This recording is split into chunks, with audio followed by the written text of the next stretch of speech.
Hola, soy Hanna Fernández, divulgadora especializada en bienestar y descanso y autora del libro Aprende a descansar. Quiero darte la bienvenida a un nuevo episodio de mi programa de podcast A Guide to Live Well, una guía práctica de bienestar en la que descubrirás de la mano de los mayores expertos cómo cuidar tu salud y tu entorno para vivir más y vivir mejor. ¿Por qué dormimos? ¿Por qué soñamos? ¿Qué son las pesadillas? Si esta sí o si esta no. En el episodio de esta semana nos adentramos de nuevo en el mundo del sueño para aprender lo decisivo que es en la formación de nuestro cerebro, en la creación de nuestra memoria y nuestros recuerdos y para tener una buena salud en general. Para eso he invitado al podcast al neurocientífico Pablo Barrecheguren. Es un científico nato que, tras estudiar bioquímica en su Zaragoza natal e investigar durante un año en la Universidad de Cambridge, cursó el prestigioso Master Science Media Production en el Imperial College de Londres. Si después de escuchar la entrevista quieres seguir aprendiendo de forma amena sobre el fascinante mundo de la neurobiología, puedes seguir el trabajo de Pablo Barrecheguren en su canal de YouTube Neurocosas o bien leer el libro que acaba de publicar con Plataforma Editorial y que da nombre a este episodio. ¿Por qué soñamos? Y otras grandes preguntas sobre dormir y el sueño.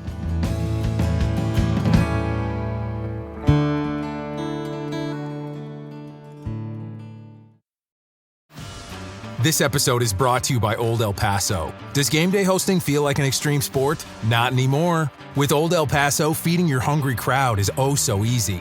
Old El Paso's crunchy stand-and stuffed shells, bold seasonings, and squeezable sauces are fumble-free, flavor-packed, and perfect for cheering on your team. Football season is taco season with Old El Paso. Level up your next tailgate or watch party. Shop game day essentials at oldelpaso.com. His code name's Jackal. He's an exceptional assassin. Streaming November 14th on Peacock. He will kill again unless we stop him. Academy Award winner Eddie Redmayne. You're paying me to kill him. I am charging you for getting away. The Jackal's here. Look at the exits. BAFTA Award winner Lashana Lynch. I will find him and I will kill him myself. I like to win. So do I. The Day of the Jackal. Streaming November 14th, only on Peacock.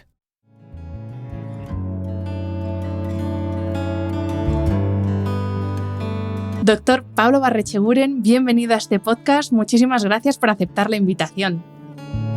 Encantado de estar por aquí. ¡Qué entusiasmo, qué entusiasmo! Esto promete.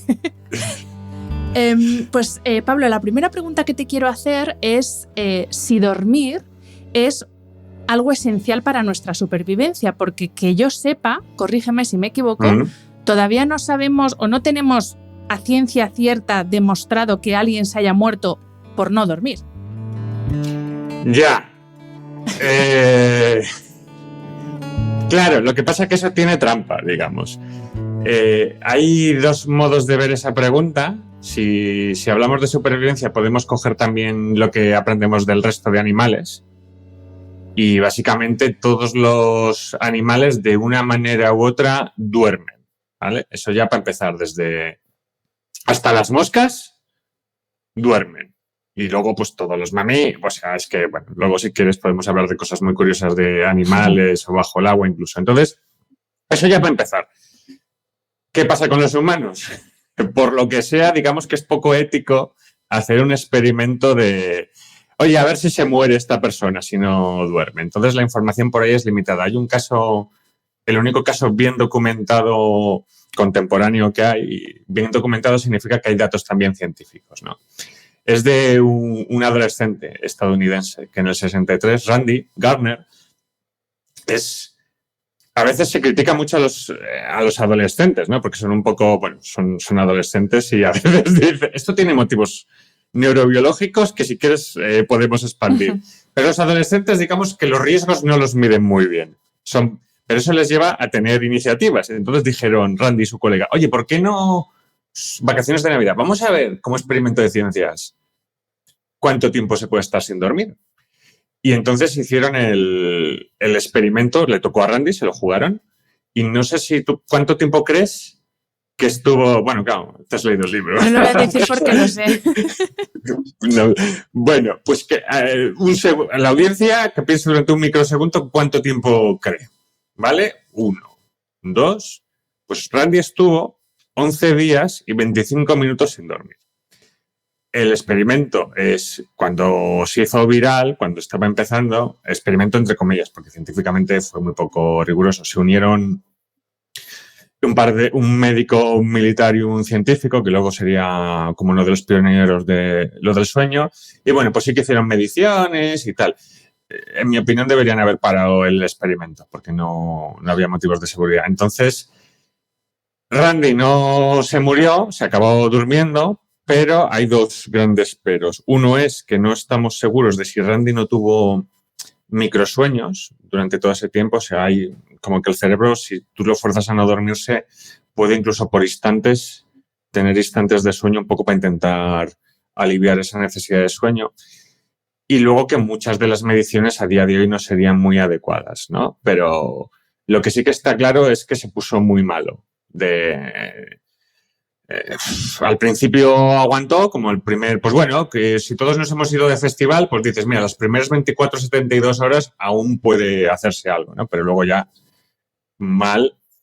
Y luego entonces Randy perdió mucha capacidad, luego experimentos de gente que no duerma, no hay como tales, de que no duermen indefinidamente, hay enfermedades muy raras que cursan normalmente con letalidad, como el insomnio familiar fetal, es una, que es un problema muy complejo, más allá del insomnio, pero estas personas se mueren sí o sí. Y luego está, por ejemplo, el síndrome de Morvan, que ahí tienen mucho insomnio, el 90% de los casos, pero solo un 10% acaba muriendo, el resto acaba volviendo como de modo natural, revierte. Entonces, parece que sí, pero no. Y entonces no está claro qué ocurriría en el sentido de si te mueres o no. Con experimentos animales sí que se ha hecho. De hecho, con ratones y moscas salió un experimento hace poco y se mueren. O sea, ya se habían hecho como hace muchos años, pero se volvió a hacer con las técnicas de ahora y los animales se mueren. Y además es un tema muy interesante porque dormimos con todo el cuerpo, entonces no es ya solo el cerebro, sino que se ve el efecto en otros tejidos. De hecho, en ese artículo decían incluso que a lo mejor la letalidad en estos animales venía más de otros órganos que estaban muy estresados o tal. Y lo que sí que se ha hecho es nadie dice que por la ciencia no puedas hacer que la gente no duerma durante unos pocos días. Por ejemplo, 60 y pico horas, 70 por ahí, ¿no? O incluso experimentos de tenerlos muchos días, pero durmiendo, yo qué sé, solo 4 horas. Y en general vamos a peor. Bueno, en general no. O sea, vamos a peor, tanto a nivel cognitivo como físico. Y luego hay muchos estudios muy interesantes de qué ocurre si tienes una falta de sueño crónica durante muchos años. Y ahí la cifra oscila, pero siempre a mal. Siempre aumenta la mortalidad. Algunos datos sube muchísimo y en otros estudios pues te encuentran un 15%. Los más bajos que yo he encontrado es como un 15%, que yo lo que digo en el libro es, claro, el investigador dice, no pasa nada.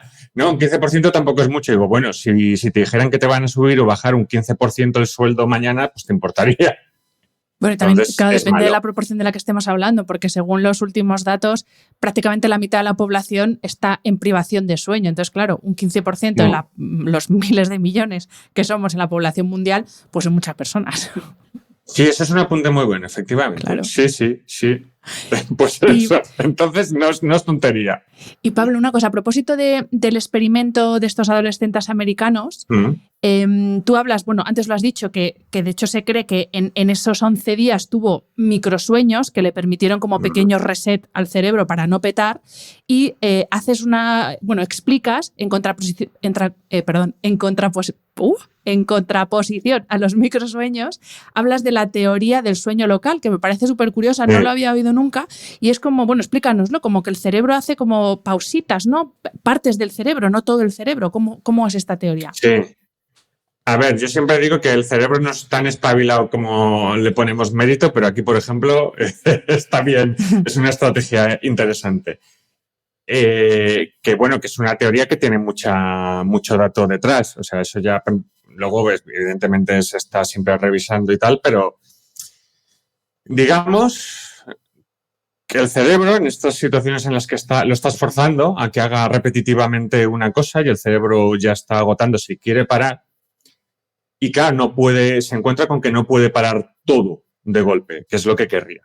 Entonces, lo que hace, que es la teoría del sueño local, lo que se ha visto y que se pone bajo este nombre, es que algunas partes del cerebro van entrando en mecanismos similares a los del sueño, sobre todo relacionados a los del descanso y tal, pero bueno, entra como que partes del cerebro, el cerebro en general está despierto, pero algunas zonas momentáneamente entran en modo sueño, digamos, por simplificarlo mucho.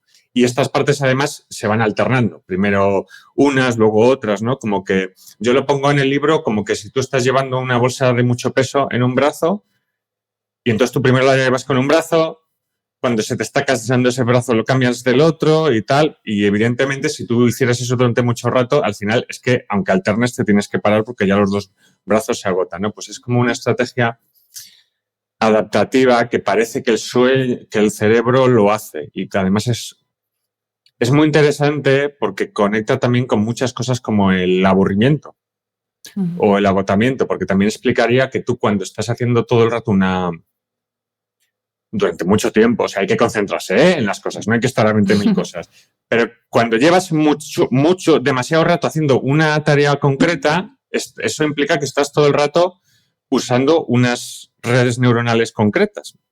Es como si tú estuvieras haciendo solo ejercicio de cuádriceps durante mucho rato.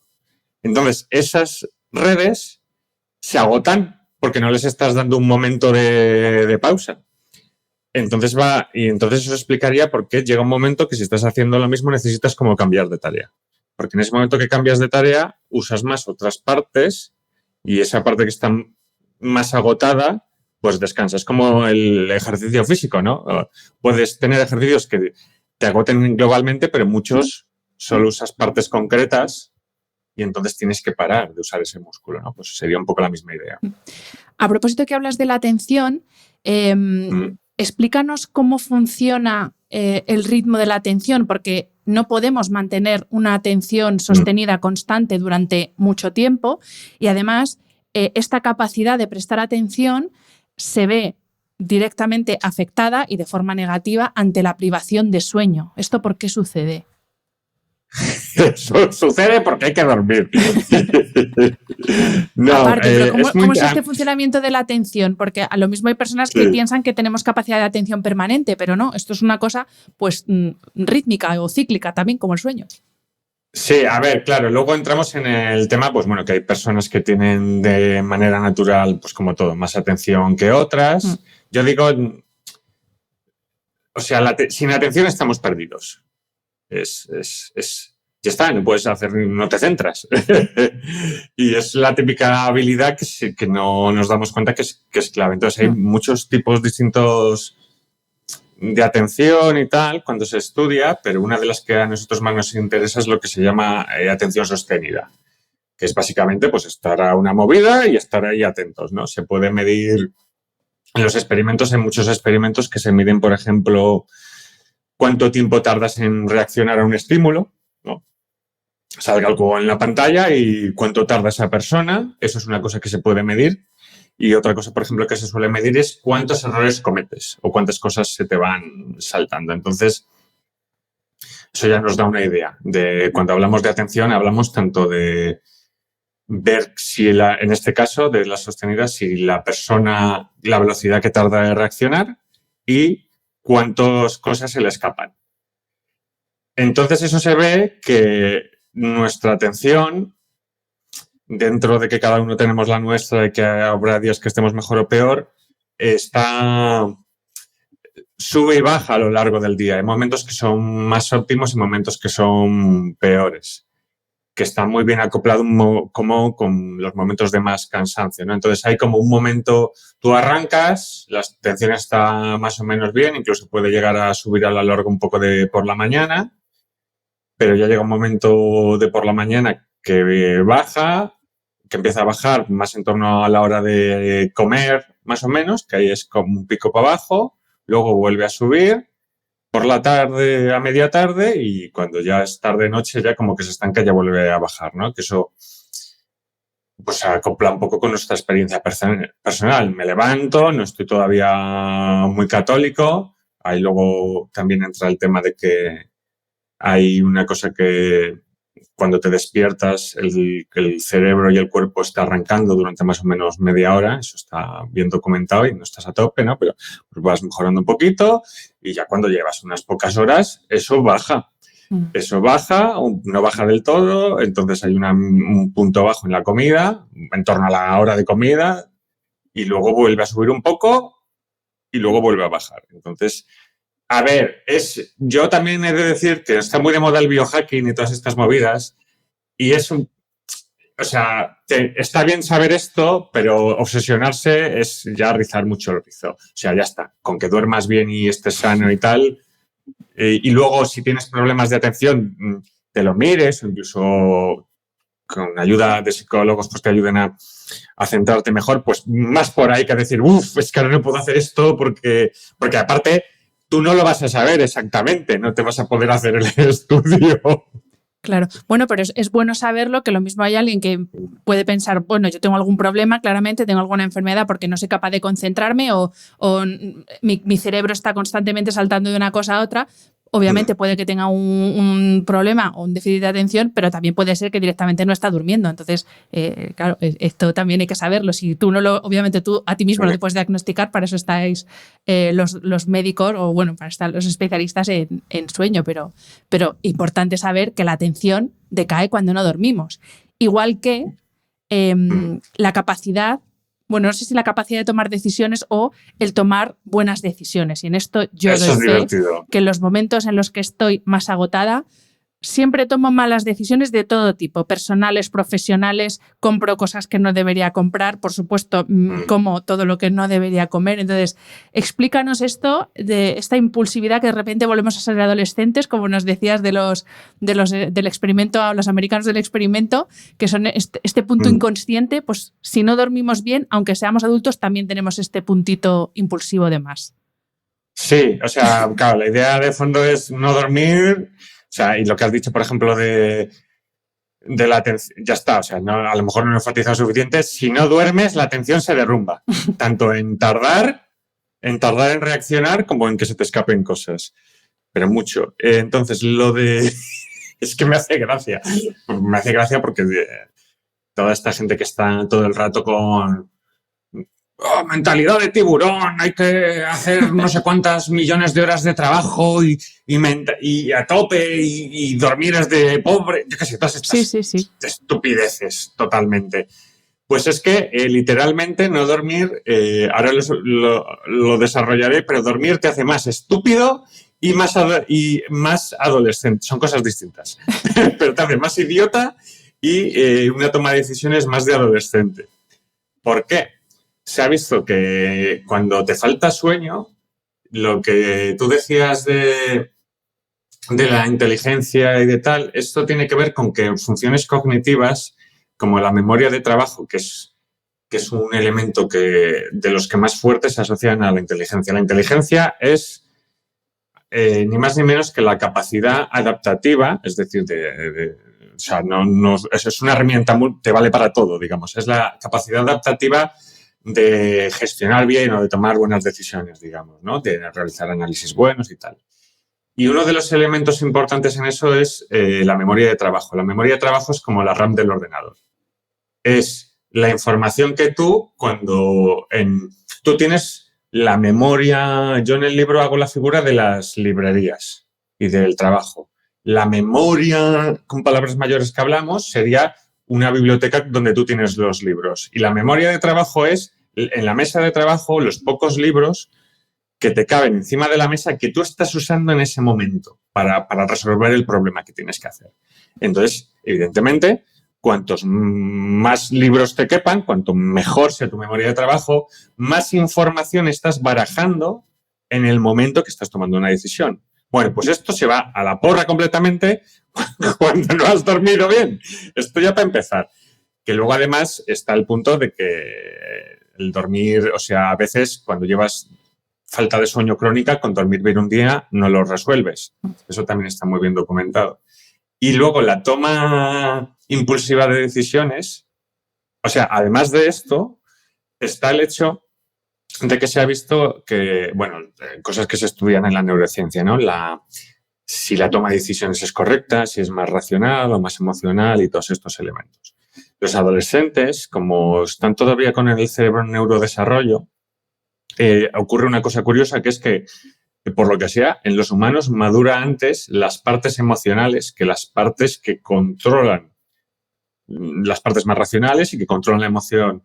Eso hace que llegue a un punto en que los pobres chavales tienen emocionalmente, digamos, el cerebro de un adulto, pero no tienen las herramientas de un adulto para gestionar esas emociones, lo cual explica muchas cosas. Eso les lleva, entre otras cosas, a ser más impulsivos, a medir mal los riesgos y a dejarse llevar más por el beneficio. O sea, claro, toda decisión es una valoración de riesgo-beneficio. Pues ellos miden peor el riesgo, valoran mucho más el beneficio y eso les hace tomar decisiones más impulsivas. Eso a veces es interesante porque eso incentiva también la exploración, ser unos motivados de la vida y a lo mejor tal, pero en líneas generales no es lo bueno, no es lo óptimo. Pues cuando no duermes, ocurre eso, está la parte que gestiona, más racional, está abajo y no puede gestionar bien la parte más emocional. Entonces, la toma de decisiones es peor. O sea, tanto cerebro, años de evolución para nada, si no duermes.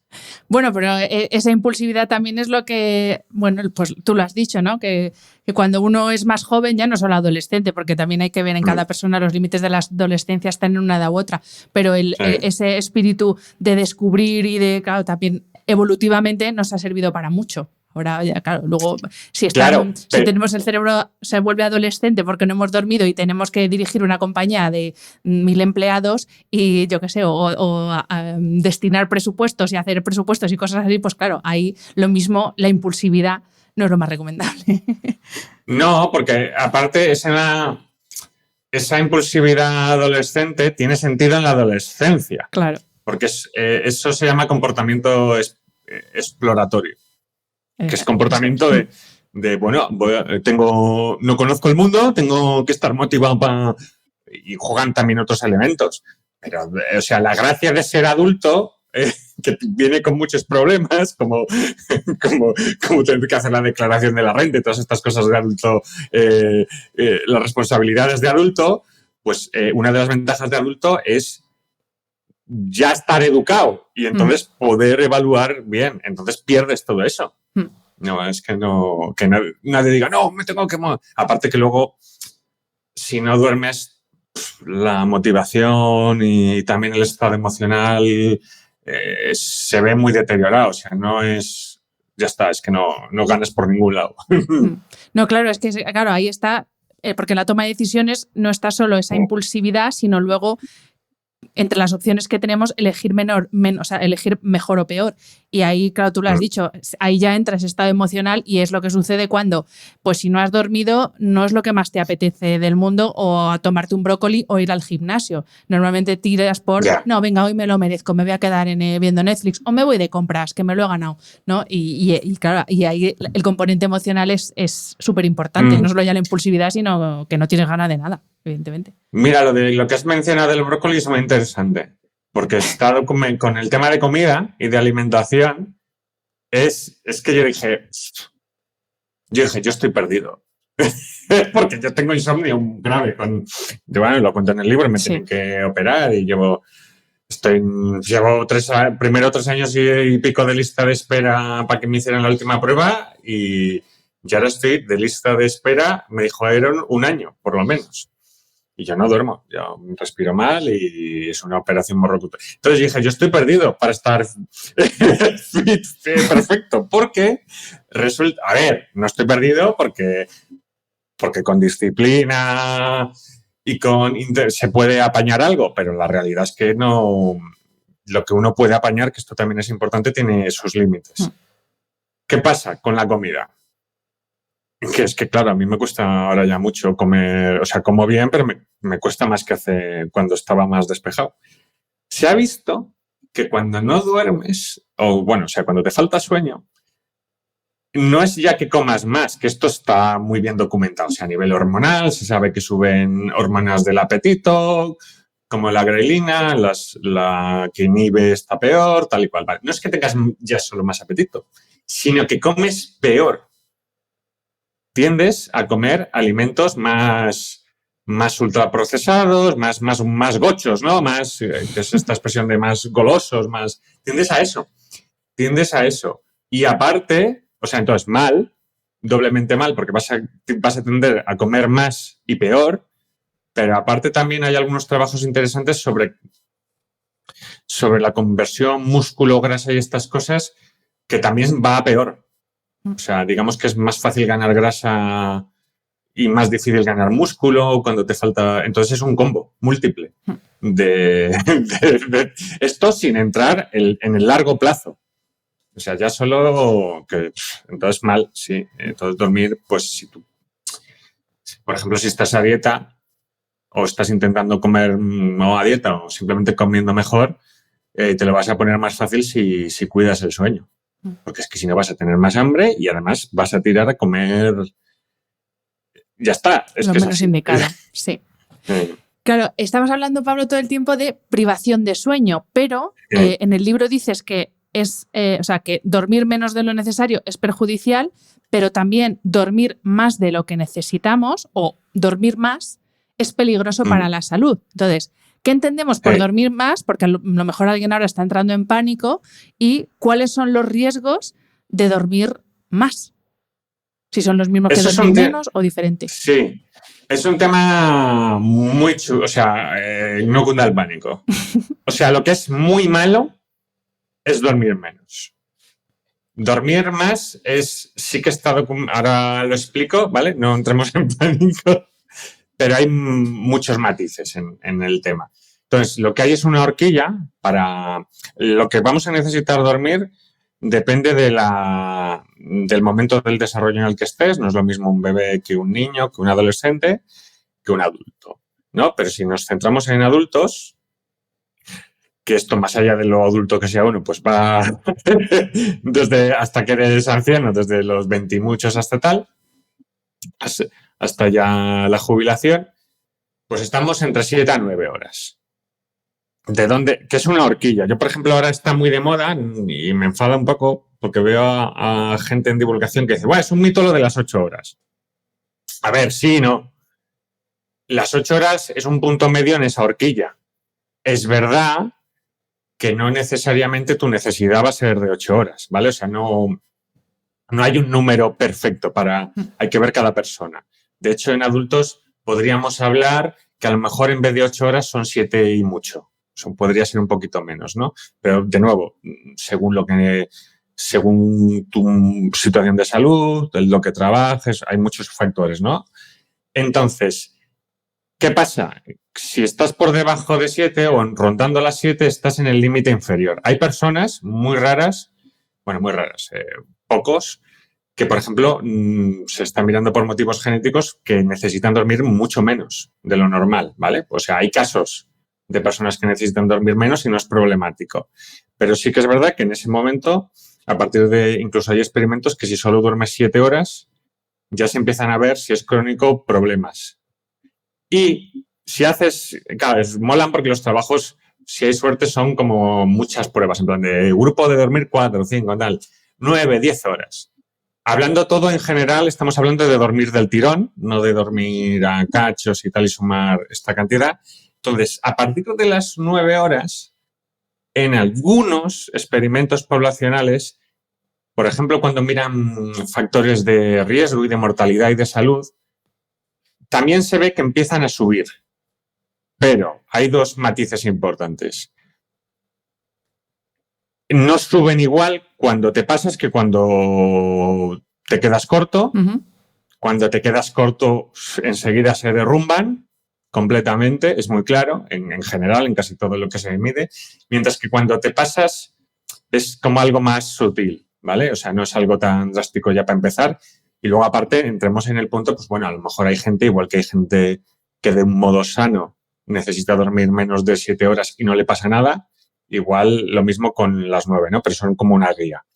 Y luego está el punto que en muchas ocasiones necesitar dormir más de lo estándar es porque tienes un problema de salud subyacente. Y de ahí, o sea, no es que dormir más te esté generando un problema de salud y eso suba la mortalidad, sino que tienes un problema de salud que eso te sube la mortalidad y uno de los efectos secundarios de eso es que estás durmiendo más. Yo, por ejemplo, ahora duermo más de lo que necesito. O sea, bueno, de lo que en teoría debería... Bueno, de lo que, de hecho, más de lo que yo dormía antes y estoy en los límites superiores. ¿Por qué? Claro, y si me miraras a lo mejor y yo siguiera toda la vida en esto, pues te saldría que a lo mejor he desarrollado mayores riesgos de cosas. Pero eso no es porque yo esté durmiendo más, sino porque yo tengo un problema respiratorio que me está jorobando el sueño y entonces estoy intentando sobrecompensar. Entonces, hay más matices. Sí que es importante, pues bueno, saber un poco la horquilla, pero vamos, definitivamente es muchísimo... No está tan claro que sea perjudicial, pero y si lo es, a nivel de salud, entra también un poco en los mismos motivos que dormir menos, ¿no? Que está muy relacionado con temas metabólicos y cardiovasculares, lo cual lo convierte en temas, el sueño, muy importante, porque el cardiovascular y el metabólico son, ahí sí son que te dos mueres. de las piezas. Sí, son prácticamente las dos piezas más importantes de la salud. Y Pablo, esto que estabas explicando de que ese dormir más puede ser necesario porque hay una enfermedad subyacente, ¿es lo que explica que cuando estamos malos, típico gripazo, el cuerpo solo te pide estar en la cama y dormir? ¿Hay cierta explicación por ahí o no tiene que ver con esto? Sí, a ver, va por otro lado, pero sí que está... O sea, por ejemplo, si necesitas dormir, si te sale dormir más, en general puede ser que tú tengas un problema que no estés durmiendo bien, ¿no? Y, por ejemplo, para compensar la bajada de calidad, como ir a un buffet malo. Para compensar la baja de calidad, intentas comer más, puedes tener más agotamiento y hace falta dormir más. En los casos concretos de estar enfermo con una infección, también dormimos más, efectivamente, y eso es que es muy guay, porque está bien montado la máquina biológica. No es perfecta, pero básicamente hay determinados mecanismos que viene bien activarlos cuando dormimos. ¿Vale? O sea, uno tiene que entender que en el cuerpo hay cosas que interfieren con otras cosas, ¿no? Y luego hay cosas que a lo mejor no es el momento óptimo de hacerlas a ciertas horas. Por ejemplo, un caso clásico es no puedes hacer mecanismos de biología celular que expongan el ADN mucho cuando hay momentos de exposición a cosas que pueden jorobar el ADN, ¿no? Entonces, eso, de ahí vienen todo lo de los ritmos circadianos, digamos. Es uno de los, ¿no? Hacer las cosas a su hora buena. Entonces, cuando estamos enfermos con una infección, esto es muy chulo. El cuerpo, una de las cosas que hace es, en muchos casos, dormir más. De hecho, se ha visto que cambia la arquitectura del sueño para tener un sueño... incentivar el sueño profundo, que es la parte del sueño dedicada, digamos, más a mantenimiento físico, ¿no? Entre comillas. Y, de hecho, es interesante sobre todo la relación con la fiebre. Porque, claro, la fiebre interfiere con la fiebre sobre la temperatura. Pero subir la temperatura es un problema para dormirte, porque tienes que bajar un poco la temperatura corporal. Entonces se ha visto cómo hay adaptaciones. Cuando duermes, el sueño enfermo no es igual que cuando estás sano, porque está, digamos, adaptado, así va a todas estas cosas. Entonces, sí, se potencia el sueño para incentivar determinados mecanismos de defensa y reparación y para que los mecanismos... y otra de las posibilidades también es para que los mecanismos, digamos, de defensa, que es como tener una guerra dentro, no jodan cosas que podrían dañarlas. Entonces, en plan, de ahora que está todo tranquilo, podemos hacer esto. Ujú. Y de hecho, y es un tema muy complejo. De hecho, en el libro contaba cómo también ocurre el efecto contrario. Cómo a veces enfermedades, cuando todavía no hay otros síntomas, si tú eres muy preciso midiendo, puedes detectar alteraciones en el sueño. Incluso infecciones. En el libro ponía el ejemplo, se ha visto en personas con VIH, cuando todavía la infección no tiene ningún otro síntoma claro, se puede llegar a detectar que ya el sueño hay cosas sutiles que está alterándose. Fíjate. Porque la función inmunitaria está cambiando. This episode is brought to you by State Farm. You might say all kinds of stuff when things go wrong, but these are the words you really need to remember. Like a good neighbor, State Farm is there. They've got options to fit your unique insurance needs, meaning you can talk to your agent to choose the coverage you need, have coverage options to protect the things you value most, file a claim right on the State Farm mobile app, and even reach a real person when you need to talk to someone. Like a good neighbor, State Farm is there. This episode is brought to you by Old El Paso. Does game day hosting feel like an extreme sport? Not anymore. With Old El Paso, feeding your hungry crowd is oh so easy. Old El Paso's crunchy stand-and stuffed shells, bold seasonings, and squeezable sauces are fumble-free, flavor-packed, and perfect for cheering on your team. Football season is taco season with Old El Paso. Level up your next tailgate or watch party. Shop game day essentials at oldelpaso.com. A propósito de esto que explicas, creo que lo he contado ya en algún podcast. Me gusta probar todos los cacharritos que salen para medir el sueño, y un brazalete en concreto, el brazalete Whoop, lo digo porque ni me paga ni nada, y esto es verídico porque lo experimenté en mis carnés. 2 días antes, o sea, te mide muchos parámetros, y uno de ellos es la capacidad de recuperación que tiene tu organismo. Entonces, 2 días antes de dar positivo en COVID, hace ya, los años del COVID, 2 días antes, a mí siempre la recuperación me suele salir bien, en verde y tal, y 2 días antes de repente me sale como recuperación al 2%, todo rojo, todo mal, y dije, ¿qué está pasando? Si yo me encuentro divinamente.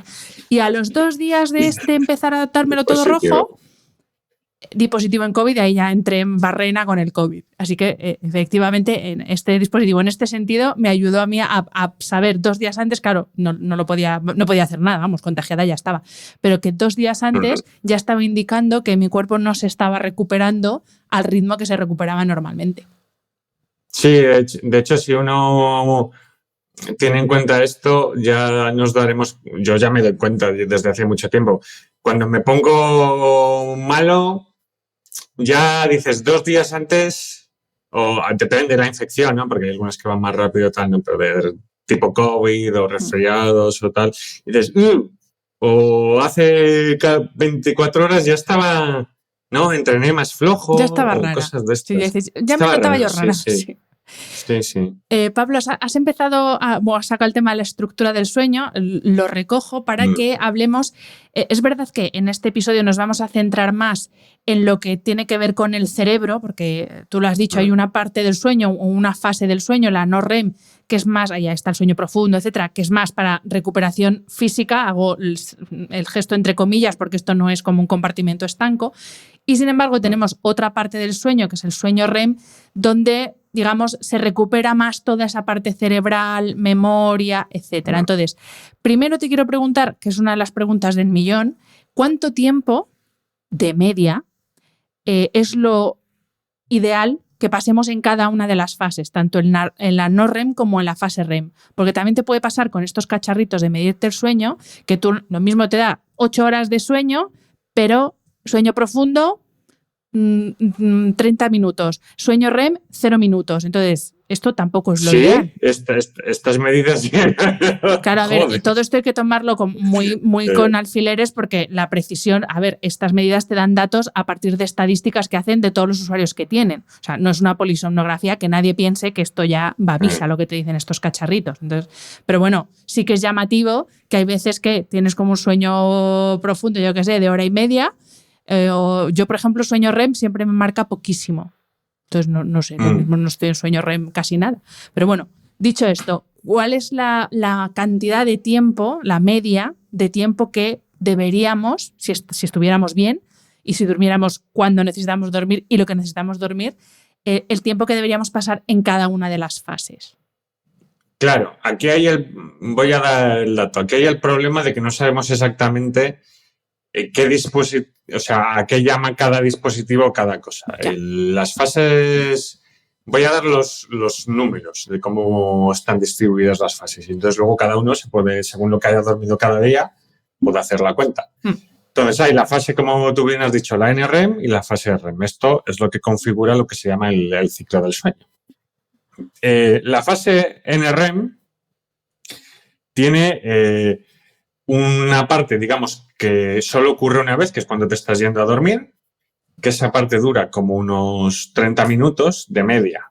¿Vale? Estos son como los datos estándares, que luego puede variar por muchas cosas.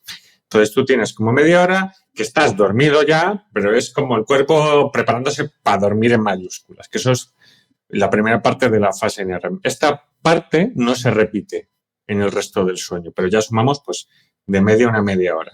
Y entonces, acabado esto, empieza lo que conocemos como sueño profundo, que puede durar hasta una hora, y una vez acaba esta parte de sueño profundo, empieza la fase NREM, que es media hora.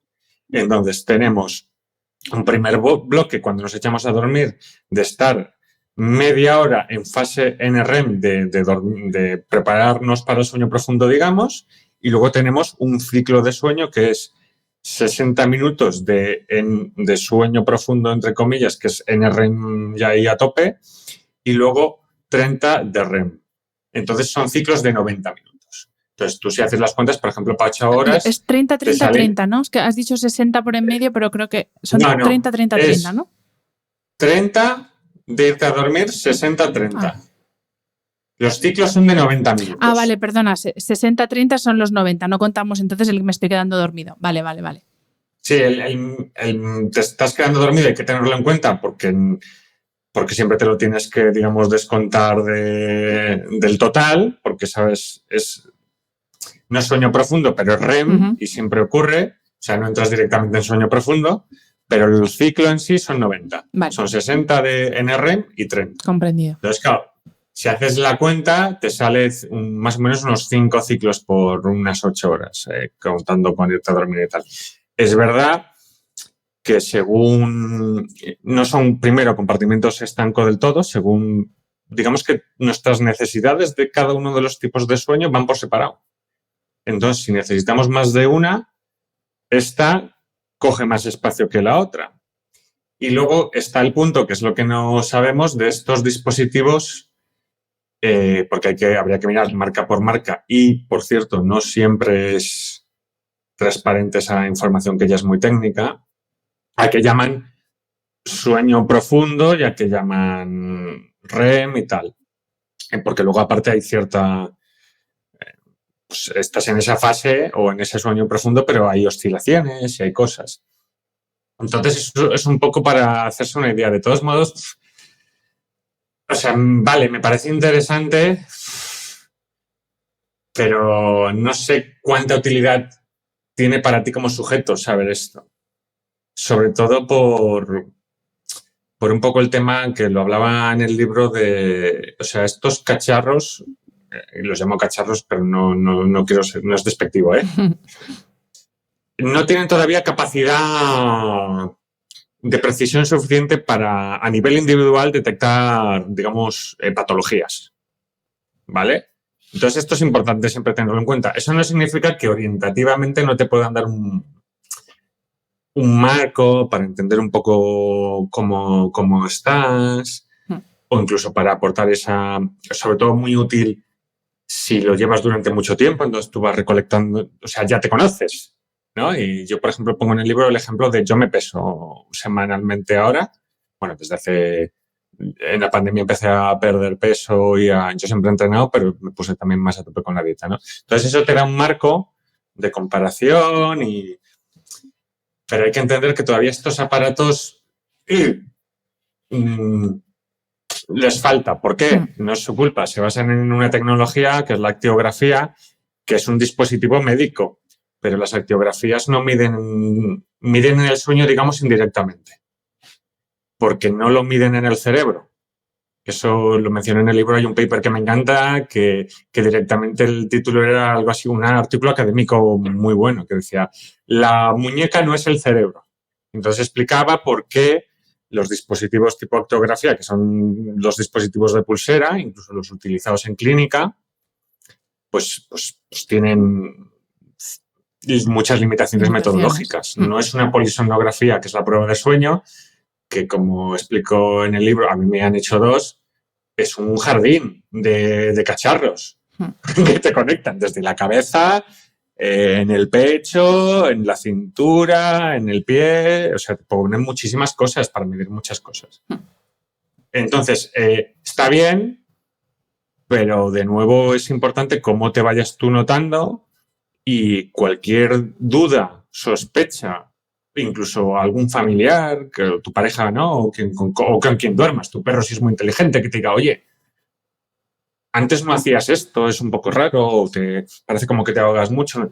Yo soy muy fan de ir al médico en el sentido de ir al médico a cabeza. O sea, tú no tienes por qué saber cosas, entonces está bien ir para consultar al médico.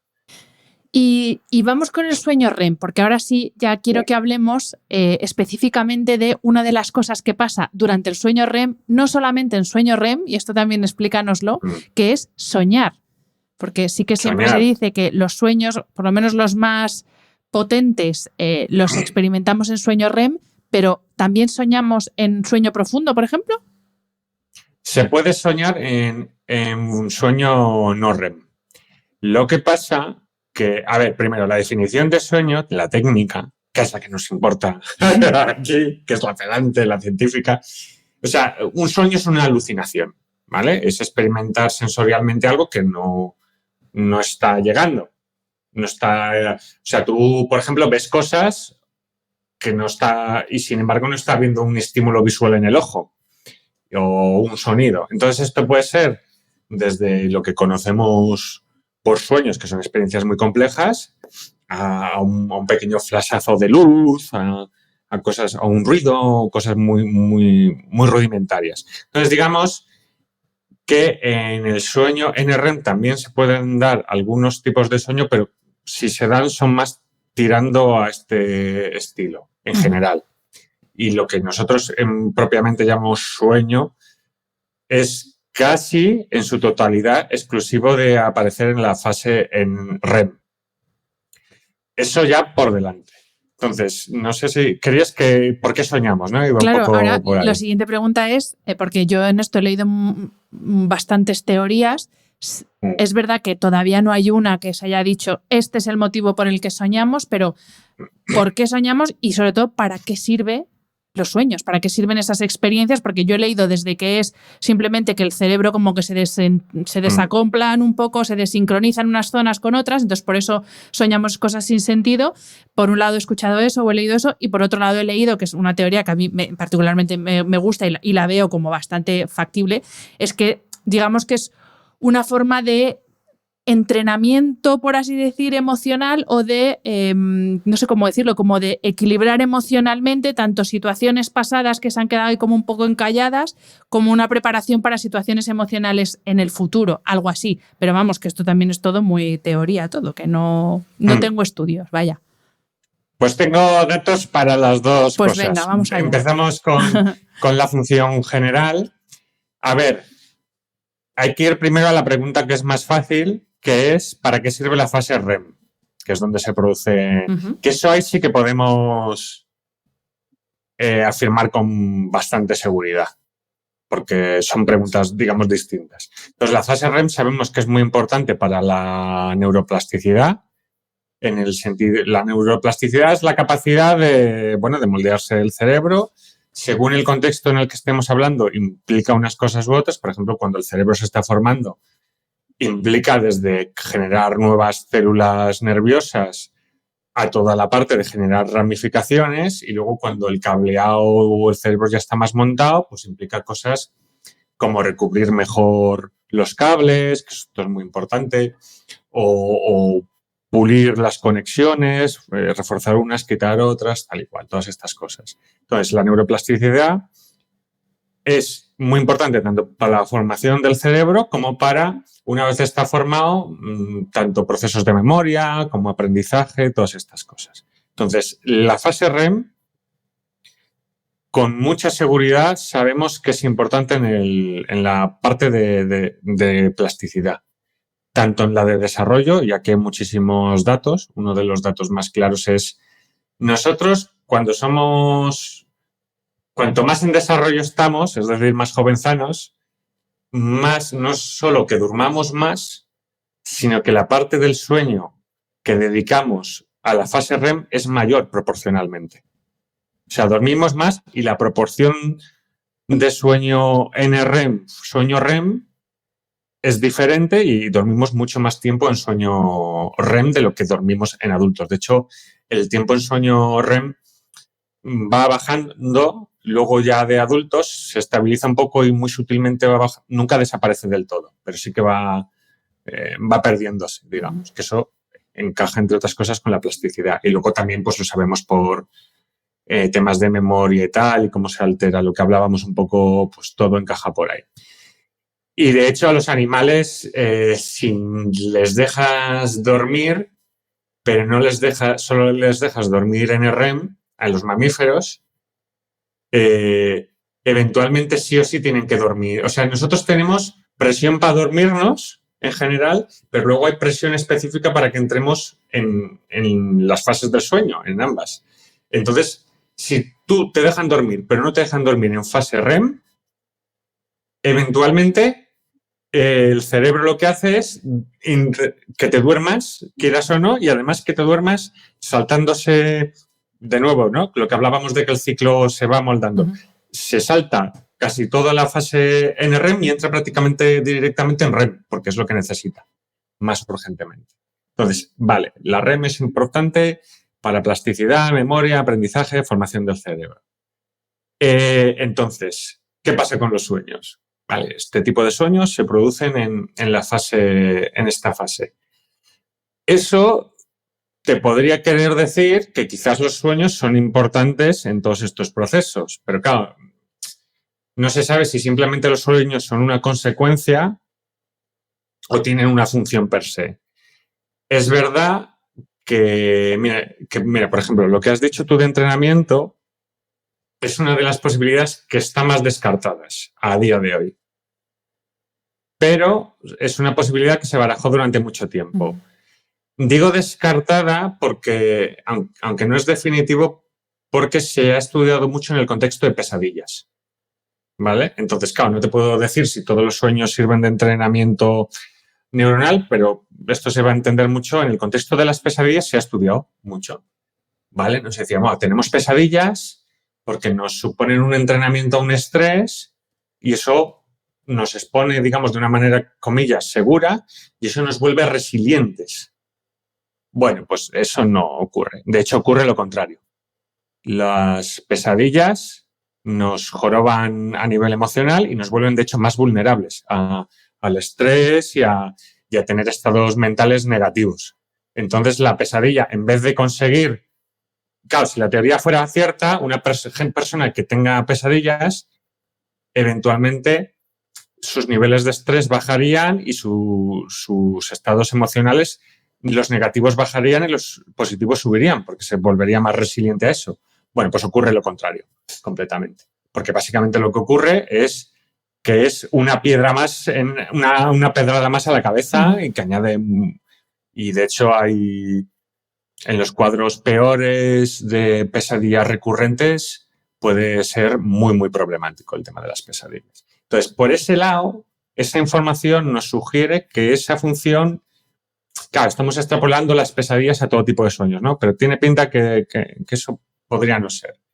Entonces, yo, por los datos y por lo que he visto, es posible que simplemente sean ruido.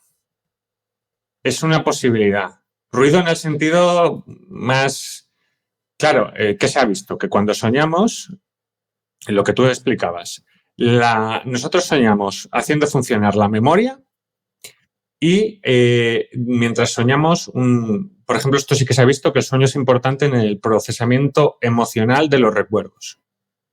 Nosotros, cuando toda la información que tenemos en la cabeza tiene, digamos, dos componentes muy importantes. Uno es el componente, yo siempre lo explico, imaginémonos un cuadro. Por ejemplo, a mi madre le encantan las meninas, que es un cuadro muy chulo. Pues mi madre, de las meninas, tiene 2 tipos de información almacenados en el cerebro. Uno es, digamos, la descripción física del cuadro e histórica, y esto lo pintó Velázquez y tal y cual. Eso es una información de memoria, pero luego está la información de memoria de cómo mi madre se siente, las emociones que le evocan, etcétera, las meninas. Entonces, eso es otro dato de memoria. Entonces, por ejemplo, el sueño se ha visto que, entre otras cosas, es importante en el procesamiento emocional de las memorias. Entonces, el cerebro está tirando de memoria, también está activando mucho la parte emocional y, sin embargo, en el sueño en general, no estamos hablando de los lúcidos, la parte de cortes prefrontal y todas las partes más de control y ordenar están hacia abajo. Entonces, esto explicaría que el sueño sea muy caótico, porque no hay... O sea, no es completamente caótico. Yo tengo la teoría de que hay cierto orden, porque el cerebro todavía... O sea, a mí me flipa el concepto de que no somos muy creativos nunca. O sea, todo lo que creamos se basa en la memoria, en lo que has aprendido, memorizado o vivido. Entonces, los sueños siempre, digamos, usan como marco de creación la memoria, con lo cual siempre hay como reglas, ¿no? Lógicas. Pero claro, podría ser simplemente, pues mira, que el cerebro está teniendo que hacer estos procesos, está amasando esto y como efecto secundario ocurre esto. Ocurren estas alucinaciones que se producen. Eso iría por ahí. Porque aparte luego recordar o no los sueños, o sea, en teoría soñamos siempre y luego que lo recordemos o no es otro elemento. O sea, claro, tú puedes tener una persona que sueñe mucho en teoría, pero que no se acuerde. Entonces, no sé. No sé si en algún momento llegaremos a saber el porqué de los sueños. Es que es difícil. Sí. O sea, hay cosas que objetivamente... Es muy complejo. ¿Cómo lo mides? Sí. A propósito de los sueños lúcidos que has mencionado, recuerdo que hay un episodio con el profesor García Campayo a propósito de este tema. Os lo dejo enlazado en las notas para que lo escuchéis, porque es que si entramos ahí no me va a dar tiempo a preguntarte, Pablo, todo lo que te quiero preguntar. Así que remito para los sueños lúcidos al episodio con el profesor García Campayo. Porque te quiero preguntar ahora por alternativas, por así decir, al sueño. Y me voy a explicar. Yo he mencionado en muchos episodios a un neurocientífico americano, Andrew Huberman. Tú hablas de él en el libro. A mí me encanta, pero es verdad que últimamente cada vez oigo más detractores porque, bueno, digamos que se está yendo mucho al lado business y tiene muchos detractores en la comunidad médica también. Pero hay un concepto del que él habla mucho, y tú también lo mencionas en el libro, por eso traigo a Huberman a colación, que es una técnica que él ha denominado non-sleep deep rest, que es como un descanso profundo sin haber sueño, y que, según él comenta, y aquí además engloba técnicas como yoga nidra, meditación, o sea que la siesta incluso todo lo mete ahí en ese saco, como si fuera una forma alternativa al sueño.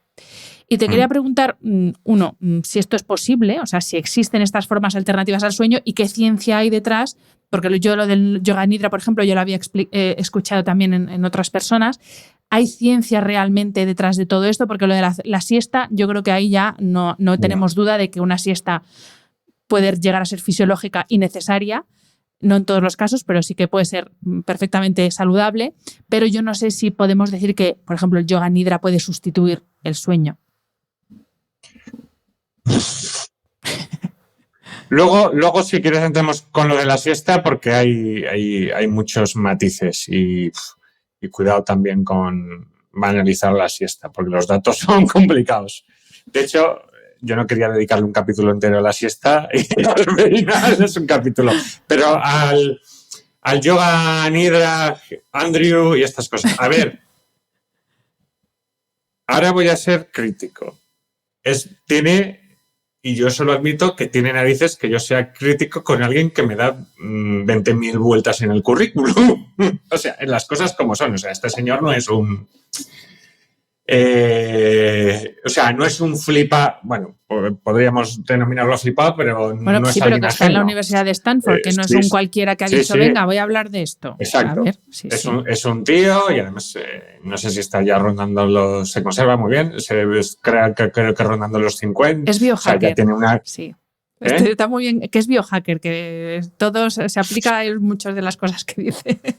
Hombre, sí, se pasa un poco de... Pero sí, o sea, es un tío que tiene una carrera en investigación. Es verdad que ese es uno de los puntos que no... O sea, es más como yo. O sea, no, yo, por ejemplo, no soy médico. Entonces, está bien porque nos dedicamos a cosas básicas, pero ojo con ciertas conclusiones, ¿no? Entonces, yo, en mi opinión, no hay a día de hoy alternativas a lo que se consigue con la siesta, tanto para bien como para mal, digamos. Claro, yo buscando me encuentro con el Yoga Nidra y me encuentro con Andrew. Entonces, hay dos cosas. El Yoga Nidra, voy a empezar por lo que sí que tiene un poco de trabajo, que es, además, como tú bien has dicho, Andrew, la cosa esta que él defiende la saca un poco del Yoga Nidra. Vale, pues el Yoga Nidra es un tipo de práctica de yoga que, de hecho, en algunos sitios como que se le pone etiquetas como sueño yógico, o sea, siempre como que se ha relacionado tradicionalmente al sueño.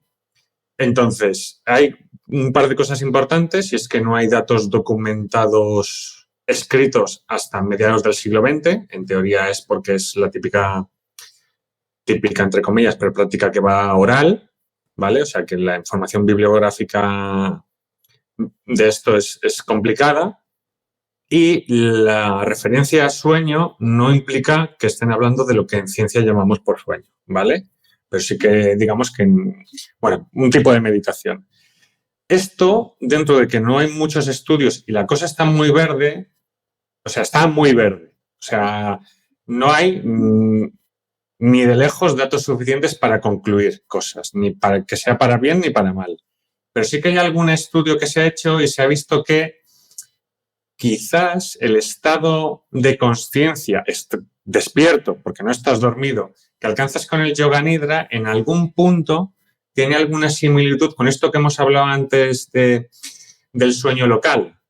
Quizás consigue, en algunos momentos de ese estado, conseguir un poco de sueño local en algunas partes del cerebro. Pero la cosa es muy complicada de si esto sirve o no, que es un poco lo que la gente le interesa. O sea, es muy pronto para decirlo, tanto porque hay muy pocos estudios como porque los estudios dan datos muy diferentes. Por ejemplo, resulta que si tiene algún efecto, parece ser que lo tiene cuando estás empezando. Porque en los practicantes veteranos parte de ese efecto se pierde. A lo mejor simplemente porque el cerebro se adapta y ese estímulo ya no provoca eso. Entonces, no está nada claro si tiene alguna efectividad.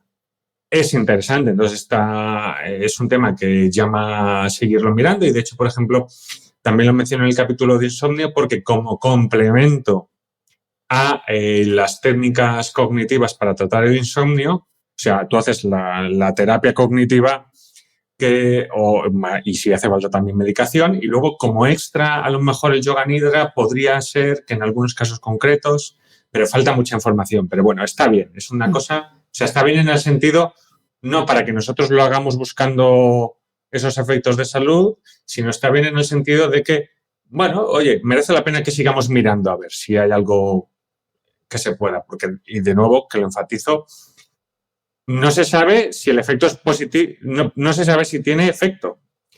Eso implica que puede no tener efecto o puede tener efecto positivo o negativo, que eso tampoco se menciona en mucha gente cuando habla de estos temas. Hombre, entonces, o puede tener un efecto indirecto, entre comillas, ¿no? Porque al final una práctica de yoga, un yoga tranquilo, no un vinyasa de estos locos, pero una práctica, cualquier práctica que nos ayude a relajarnos va a ir en beneficio del sueño. O sea, no va a sustituir el sueño, pero sí que puede ayudarnos a tener un sueño de mejor calidad.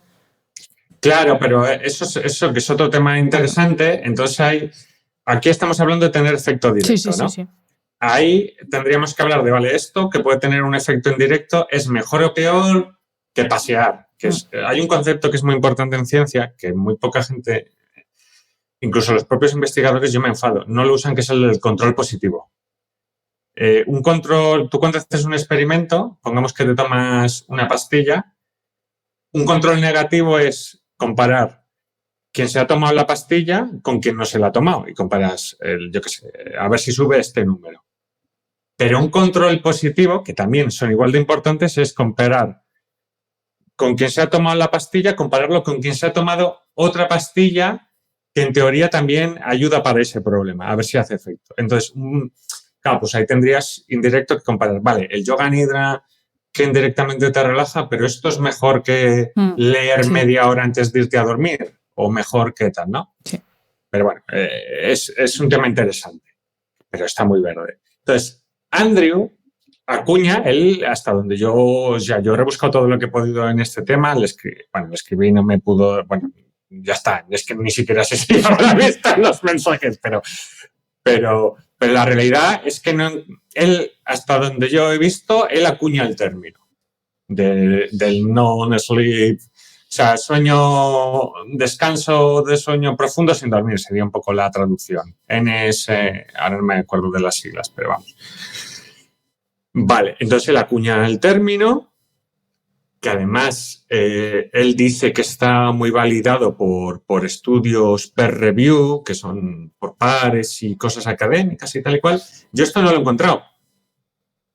Yo lo que he encontrado no es exactamente eso. Es verdad que él, en alguna de las charlas, cuando habla de este tema, él referencia artículos científicos, académicos, pero no son artículos sobre la técnica esta.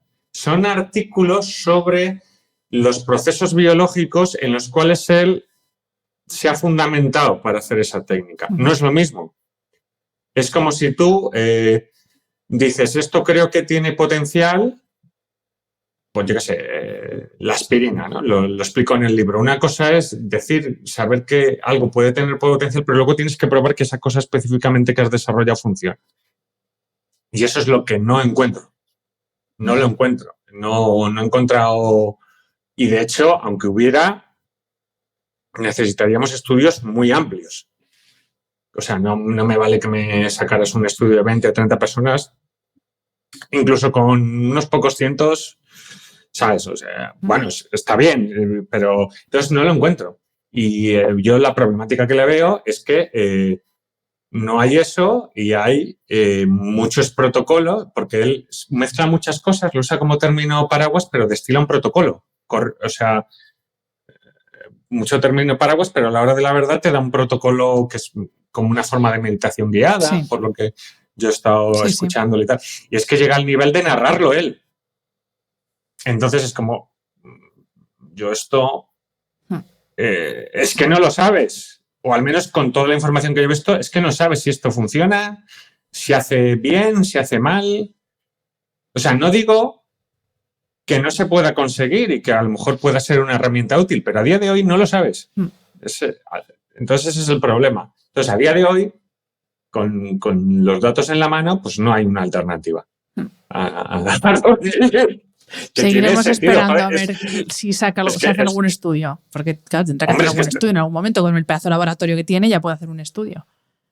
Bueno, a ver. Y además trabaja conjuntamente con estos del brazalete que te decía yo antes, con los de Whoop, que tienen miles de usuarios en todo el mundo. O sea, que por poder podrían hacerlo. Ahí te lo dejo, Andrew, la idea, por si escuchas este podcast, para que te lances a investigar. Y una cosa, Pablo, que has dicho antes de la siesta, has dicho, luego hablamos de la siesta. ¿Qué pasa con la siesta? ¿Que no es recomendable? Digo siesta, no siestones de 3 horas con el pijama metido, típico siestón de verano, que después de una comilona te echas ahí a dormir. Digo, una siesta de típica cabezada después de comer. Pues ahí ha sido muy polémica, porque el otro día me pasó una amiga un post de siesta y estaba la gente diciendo, si no es de 2 horas, no es siesta. Pues a ver si os ponéis de acuerdo, los que investigáis, porque vamos. Pero esto era la gente. Los que investigamos nos hemos puesto... Bueno, yo ahora no estoy intentando volver a la investigación. Ahora no soy científico en activo. Investigador en activo. Científico siempre. Vale, la definición de siesta es una mierda. Porque es muy amplia. ¿Vale? O sea, hay matices, pero digamos que como regla general hay algún matiz, pero me lo voy a saltar ahora. No es distinguible, digamos... a nivel de estructura del sueño, la siesta del sueño, ¿vale? Es la única diferencia, bueno, o la diferencia más relevante es la duración. Entonces yo me he encontrado en papers, ¿cuánta duración? Pues es que muchas de las definiciones dicen, bueno, que la siesta dure menos de la mitad del tiempo de sueño nocturno. Pero, macho, si duermes 8 horas, estos son siestas, una siesta de 4 horas la llama siesta, o de 3:30, ¿no? Entonces, por ese lado, es verdad que la gente se puede defender y llamar técnicamente siesta a dormir mucho. Vale, entonces, ¿la siesta es buena o es mala? Depende, es importante hablar de edades. Ahora aquí me voy a centrar en adultos, porque las necesidades de sueño son distintas. Y voy a hablarlo más en refer... O sea, hay dos cosas para ver a la siesta. Es verdad que si tienes deprivación de sueño, tanto a nivel cognitivo como a nivel físico, las siestas se ha estudiado como un mecanismo de hacer de parche, ¿no? Por ejemplo, deportista que ha dormido poco, a ver si con una siesta puede recuperar parte del rendimiento para entrenar después de hacer la siesta, o lo mismo para trabajar cognitivamente. Entonces, en ese sentido, efectivamente la siesta repone parte de la falta de sueño que hay en ese momento. Pero eso es a corto plazo. Luego, también es importante el matiz, lo que hablábamos antes. La recuperación no es instantánea, porque hay un proceso de inercia de sueño cuando te despiertas, que de hecho el momento crítico es durante la primera media hora. O sea, y hablo más en el libro, pero esto, claro, tiene implicaciones muy graves con gente que trabaja en emergencias. Porque básicamente implica que si una persona está de guardia y la despiertas para ir a atender una emergencia, te va a atender como te va a atender, porque es una emergencia. En menos de media hora, esperemos, te va a atender dormido, hasta parcialmente dormido. Entonces, en ese sentido, vale, sí, la siesta puede ayudar. Pero si miras a largo plazo las poblaciones que se echen siesta con frecuencia, ahí empiezan a salir cosas. Empieza a salir, sobre todo, está mucho más claro en temas de salud física y entonces, sobre todo, hacia temas cardiovasculares. Ya hay estudios que asocian ser una persona regular en siestas con temas como subida de hipertensión, por ejemplo. ¿Qué pasa? Que la hipertensión es algo que tenemos muy normalizado, digamos, pero la hipertensión no es gravísimo o sea, nadie se agobia que tenga hipertensión, pero es muy importante tener la tensión bien. Y de hecho la hipertensión es uno de los factores, en algunos de los papers de hecho decían que es de las cosas biométricas que puedes medir como una de las individuales más importantes de tener medido y saber que está bien. Porque la tensión alta a nivel crónico te aumenta el riesgo de muchísimos problemas cardiovasculares, que eso es una de las fuentes mayores de mortalidad y de incapacidad y de tener... Claro, cardiovascular va desde los infartos de corazón a los infartos cerebrales, ¿no? Eso por ese lado. Y luego, yo eso lo menciono en el libro, que nadie ha atado los cabos, así que si alguien los ata después de oír esto y publica el paper, que me cite, que es, por ejemplo, en enfermedades neurodegenerativas como el Alzheimer, la prevención del Alzheimer pues se puede bajar mucho, hasta un 40% de los casos son prevenibles podríamos retrasar mucho la aparición, ¿vale? Y eso siguiendo, como controlando, es una lista, si no recuerdo mal, de 12 elementos. Uno de los elementos es la hipertensión. Entonces, claro, que te salga que dormir crónicamente siesta aumenta el riesgo de tener hipertensión, pues no es baladí. Entonces va un poco por ahí. Pero claro, luego hay muchos matices, porque Por ejemplo, te sale, algunos estudios miden la longitud de la siesta, otros no. Un poco la edad.